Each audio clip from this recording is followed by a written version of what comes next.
प्रणाम आप सभी को। मेरा नाम रोशन है। दोस्तों, आज मैं आपके लिए लेकर आया हूँ हिंदी कथा साहित्य के मशहूर लेखक श्री विष्णु प्रभाकर जी की लिखी एक बहुत ही लोकप्रिय कहानी जिसका शीर्षक है सामाजिक पाप। तो आइए शुरू करते हैं कहानी का पाठ। संध्या को जब मुकुंद घर लौटे तो आनंदी ने उनसे कहा, आप जीजी की ओर गए थे? मुकुंद बोले, नहीं। आनंदी ने कहा, आपको कुछ तो ध्यान रखना चाहिए। आप बड़े हैं तो क्या किसी के दुख दर्द में शामिल होने पर भी आपका अपमान होता है? मुकुंद ने धीरे से कहा, न जाने कितनी बार कह चुका हूं आनंदी, मुझसे ऐसा नहीं हो सकता। कैसा? आनंदी बोली, जैसा तुम कहती हो। परंतु क्या तुम जानती हो कि उसे कितना दुख है?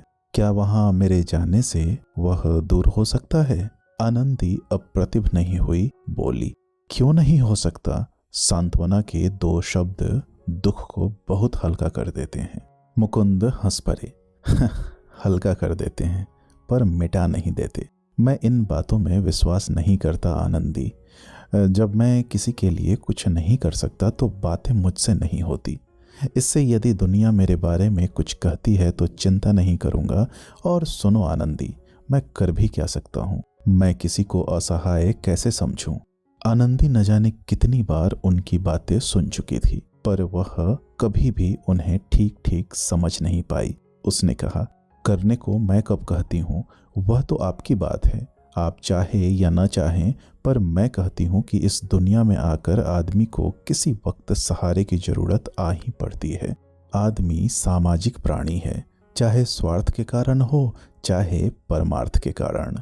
मुकुंद हंस पड़े, तुम्हें तो दर्शन शास्त्र का काफी ज्ञान है आनंदी, पर दर्शन शास्त्र क्या एक है? जितने मानव हैं, जितनी उनके बुद्धियां हैं, उतने ही शास्त्र, उतने ही नियम और उतने ही विधान हैं। उतने ही नहीं, एक एक मानव के लिए भिन्न भिन्न अवसरों पर भिन्न भिन्न विधान हैं। बोलो आनंदी, तब मैं क्या करूं? वही जो तुम्हारी इच्छा हो, आनंदी ने कहा और उठकर जाते जाते वह बोली, आपसे मैं जीतूंगी नहीं, पर जीजी इतनी असहाय है कि अपने बल जी न सकेगी। उसका ससुर था तो घर था, अब वह 7 साल के बच्चे को लेकर अनाथ है। उसकी मदद करना मानव का धर्म है। मुकुंद बोले, मानव का धर्म? आनंदी, मैं अपनी मानवता से इनकार कर सकता हूं, पर भाभी की मदद क्यों और कैसे करूं यह मैं नहीं समझ पाता। उसकी भी तो दुनिया है, उसका भी परमेश्वर है। क्यों नहीं वह अपने को समझ पाती? जो अपने को समझता है वह निर्बल नहीं होता। आनंदी जा रही थी, चली गई। वह चुपचाप कुर्सी पर बैठे बैठे हेमप्रभा भाभी की बात सोचते रहे। उनके देखते देखते ही भाभी ने अपने पति को खोया, उसका जवान पुत्र मरा और अब बूढ़ा जर्जर ससुर भी उसका साथ छोड़ गया। जिस जमीन पर वह खड़ी थी वहां मानो एक बड़ी दरार पड़ गई। लेकिन मुकुंद, आप ही आप बोले, किसी को असहाय समझना भी तो पाप है। उसकी जो आत्मा है वह क्या इसे अपमान करके न लेगी? लेकिन उन्होंने फिर अपने से तर्क दिया, समाज में यह असमानता क्यों है? मैं लखपति हूँ और भाभी एक पैसे को अपना नहीं कह सकती। क्यों नहीं आकर वह मेरे घर से अपनी जरूरत की चीजें ले जाती? मैं उसे रोकूंगा नहीं, सच रोकूंगा नहीं। लेकिन फिर वही लेकिन, किसी ने जैसे बड़े जोर से हंसकर कहा, अरे तुम कैसी बातें करते हो? क्या तुम दुनिया में रहते हो? हाँ, उसने आप ही कहा, मैं दुनिया में हूं और मैं सच कहता हूं, उसे कभी भी न रोकूंगा। हेमप्रभा भाभी को ना? हेमप्रभा? नहीं, किसी को भी नहीं। और वह जैसे चौंक कर उठ खड़ा हुआ, फिर धीरे धीरे टहलता टहलता बोला, क्यों नहीं सब लोग ऐसा करते? किसी को देना तो उसकी आत्मा का अपमान करना है। बस वह आनंदी के पास जाकर बोला, सुनो आनंदी, तुम कहती हो कि भाभी असहाय है, उसे धन की जरूरत है, तब क्यों नहीं वह यहाँ आकर अपनी आवश्यकता अनुसार धन उठाकर ले जाती? आनंदी सुनकर पागल सी हो उठी, क्या कह रहे हैं आप? ठीक कह रहा हूँ, मैं उसे रोकूंगा नहीं, लेकिन अपने हाथ से लेकर मैं उसे देने न जाऊंगा। यह पाप जिसे तुम दया, करुणा या सहायता कहती हो, मुझसे न होगा। दया और करुणा अविश्वास के दूसरे नाम हैं। जो अपने को दूसरों की दया और करुणा के अधिकारी समझते हैं, वे भी क्या जीने के योग्य हैं? मैं तो कहता हूं नहीं है। आनंदी देख रही थी मुकुंद जो कुछ कह रहे हैं उसमें निश्चय और दृढ़ता है, पर उसका हृदय धक धक कर उठा। वह समझ न सकी। उसने अपने पति के पास आकर कहा, मैं आपको समझ नहीं पाती, मैं क्या करूं? पर जानती हूं कि जीजी अब जी न सकेगी। उसकी बात सोचकर मुझे रोना आता है। आपकी बात मानने से तो मरना ही अच्छा समझेगी। मुकुंद ने धीरे से कहा, तब उसे मर ही जाना चाहिए, यह शुभ होगा। आनंदी बड़े जोर से कांप उठी। उसकी आंखें खुली रह गईं। वह दीवार से सट गई और स्थिर नेत्रों से मुकुंद को देखने लगी, पर बोल न सकी। उसके हृदय में घृणा उमड़ रही थी। छी छी, यह क्या कहते हैं? पर वह अपने पति से घृणा नहीं कर सकती थी। वह जानती थी मुकुंद कुछ भी हो पापी नहीं है। इसी से उसका मन तड़फड़ा उठा और वह अपनी बेबसी पर रो उठी। धीरे धीरे सब स्त्रियां उठकर चली गईं और हेमप्रभा अकेली बैठी शून्य में ताकती रही। उसे कोई देखे तो कहे, यह नारी है या नारी की मात्र छाया, केवल कंकाल। वह अभी 30 से कम थी।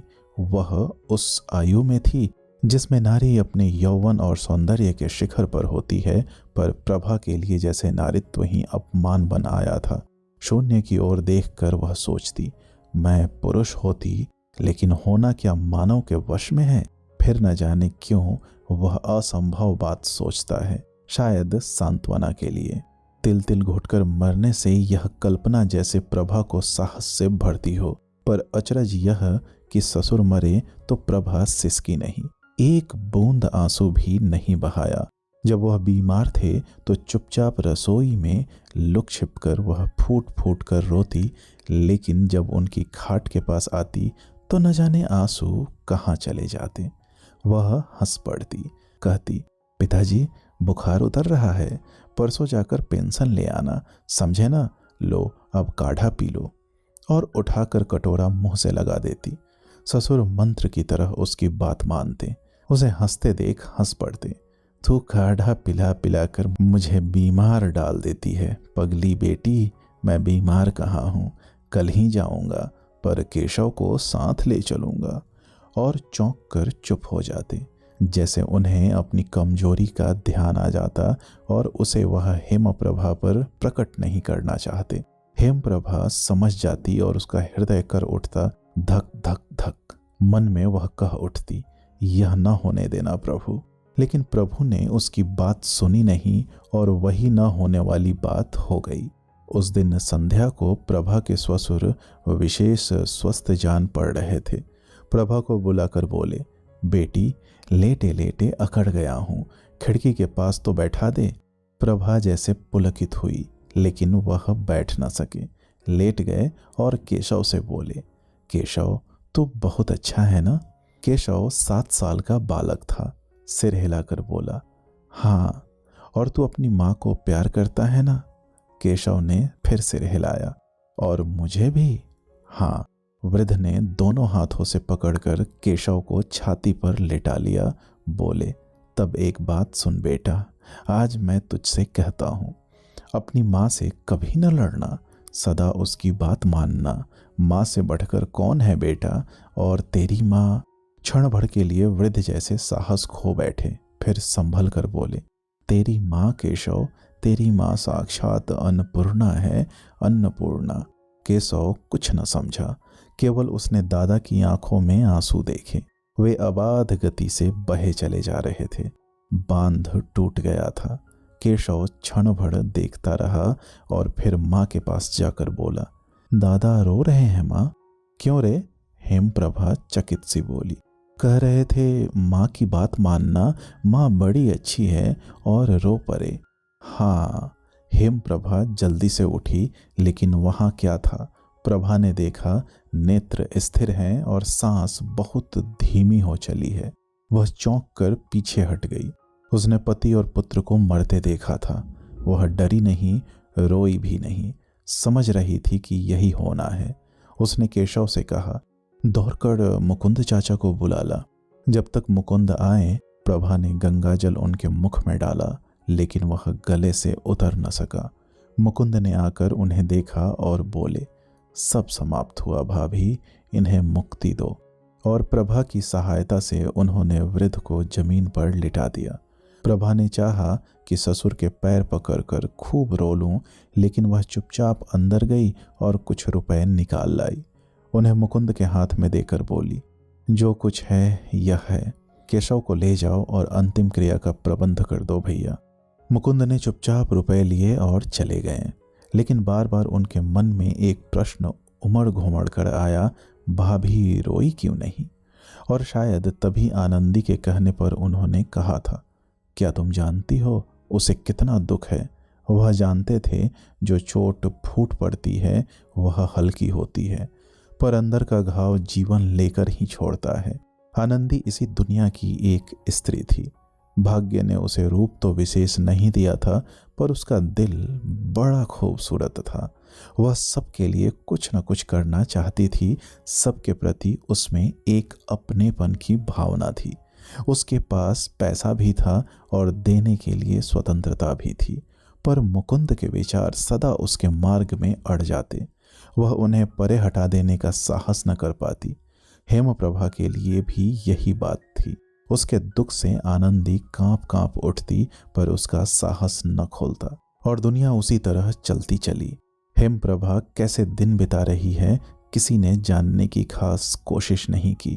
दो चार स्त्री पुरुष जब बातें करते और उसका जिक्र आता तो सब उसके लिए दर्द अनुभव करते, लेकिन अलग होते ही वह दर्द भी उनसे अलग हो जाता, मानो दर्द व्यक्ति में नहीं समूह में पैदा होता है।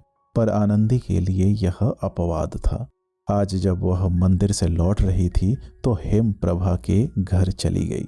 उसने देखा कि केशव बुखार में पड़ा है। इसे बुखार कब आया जीजी? आनंदी ने पूछा। 2 दिन हो गए। दवा दी है? हाँ, तुलसी के पत्ते पीस कर दिए हैं। तुलसी के पत्ते? आनंदी अनायास ही दोहरा गई। हाँ आनंदी, तुलसी के पत्ते बुखार के लिए बड़ी अक्सीर दवा है। और वह हंस पड़ी।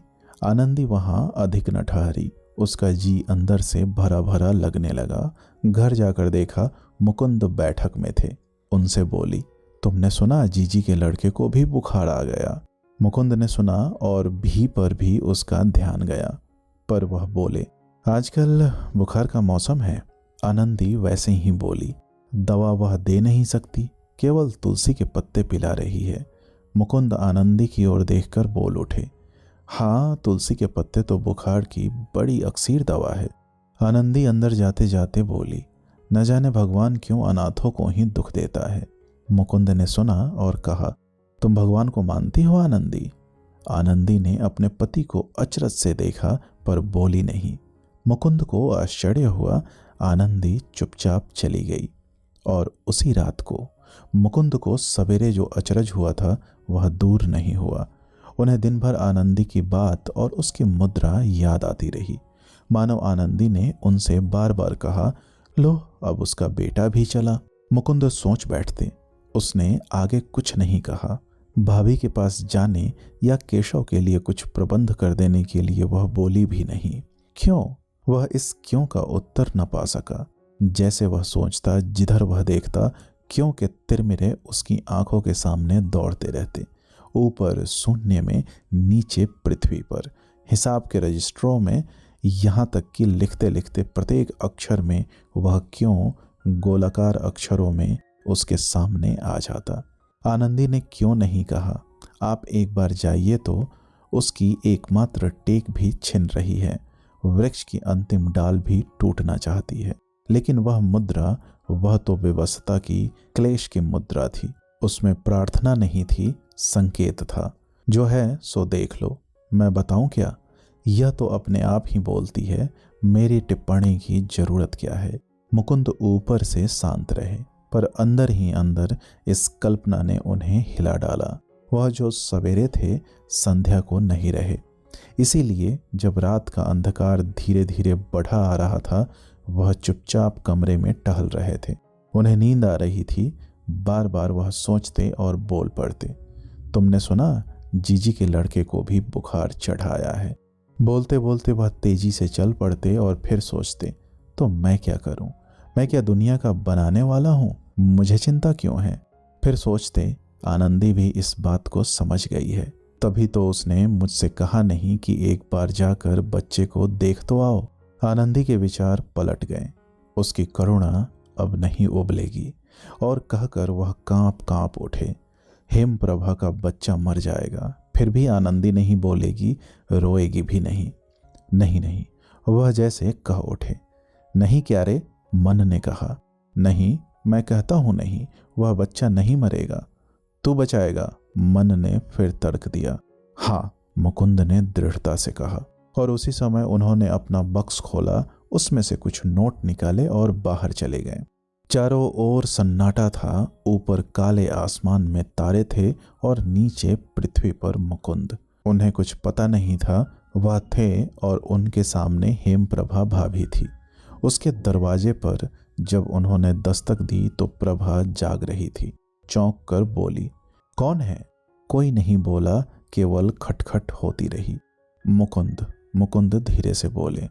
हेमप्रभा ने किवाड़ खोल दिए। अचरज से बोली, तुम इस समय? मुकुंद अंदर आ गया, बोला, अपना घर है भाभी, सोचा केशव को देख लूं, दिन में तो समय नहीं मिलता। हेमप्रभा का अचरज बढ़ रहा था। मुकुंद ने केशव को देखा। देखकर वह बोला, अरे बुखार कितना तेज है भाभी, डॉक्टर को बुलाया था? डॉक्टर?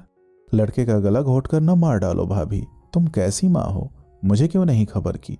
मैं अभी जाकर डॉक्टर को बुला लाता हूँ। अभी? हेमप्रभा जैसे बेहोश हो चली। हाँ अभी भाभी, अभी। और वह जैसे आया था लौट चला। हेमप्रभा ने कसकर दीवार को थाम लिया। उसकी आंखों से आंसू बहने लगे।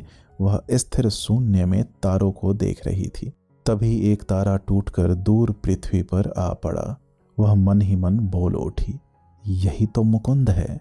उधर मुकुंद घर से बाहर अंधेरे में किसी से टकरा गए। चौंक कर वह बोले, कौन? उसी क्षण दूसरी ओर से किसी ने कहा, कौन? और दूसरे ही क्षण दोनों ने एक दूसरे को पहचान लिया। आनंदी भय और अचरज से कांप उठी। आप? मुकुंद हंस पड़े और उस अंधेरे में ही आनंदी के हाथ को अपने हाथ में लेकर बोले, सुनो आनंदी, आज मुझसे एक बहुत बड़ा पाप बन पड़ा है, पर इसका प्रायश्चित मैं कर लूंगा। तुम घर लौट जाओ। आनंदी बोली नहीं। जाओ आनंदी, मुकुंद ने बहुत नम्र होकर कहा और वे आगे बढ़ गए। आनंदी उस शून्य में ताकती ही रह गई। वह न घर गई न प्रभा के पास। दोस्तों, उम्मीद करता हूँ यह कहानी आपको पसंद आई होगी। ऐसी ही ढेरों कहानियाँ सुनने के लिए आप हमसे जुड़े रहें। बहुत बहुत धन्यवाद।